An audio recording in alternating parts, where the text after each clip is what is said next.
আজকের বাজার আপডেট। মূলধারার বাজার পরিস্থিতি সাম্প্রতিক খবর থেকে প্রধান বাজারগুলোতে পেঁয়াজের দাম আবারও ঊর্ধ্বগামী। ঢাকায় খুচরা বাজার পেঁয়াজ ১১০ থেকে ১২০ টাকা কেজি পর্যন্ত উঠে গেছে। গত সপ্তাহের তুলনায় বেশ দ্রুত বৃদ্ধি দেখা যাচ্ছে। বিশেষ করে শীতকালীন সরবরাহ সংকট এবং স্টক কম থাকার কারণে এই দাম বৃদ্ধি হয়েছে বলে ব্যবসায়ীরা জানাচ্ছেন। চালের বাজার। চালের দাম সামগ্রিকভাবে স্থিতিশীল, কিন্তু এখনো তুলনামূলকভাবে উঁচু অবস্থান রয়েছে। আন্তর্জাতিক দামের পতন বাংলাদেশে খুব ধীরে ধীরে প্রতিফলিত হচ্ছে। ভোজ্য তেলের বাজার। বোতলজাত সয়াবিন তেলের দাম সাম্প্রতিক সময়ে বেড়েছে, তবে সরকার জানিয়েছে কোনো নতুন সরকারিভাবে অনুমোদিত দাম বৃদ্ধি নেই। ফসল ও মাছ মাংস। কিছু শীতকালীন সবজির দাম স্থিতিশীল বা সামান্য কম এসেছে। চাল, শাকসবজি কিছুটা সাশ্রয়ী। মাছ ও মুরগির দাম এখনো উচ্চ অবস্থান রয়েছে, বিশেষ করে হিলসা ও বড় মাছ। বিনিয়োগ পণ্য।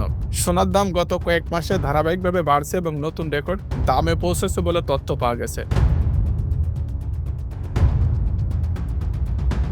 রাত নিউজ, ঢাকা।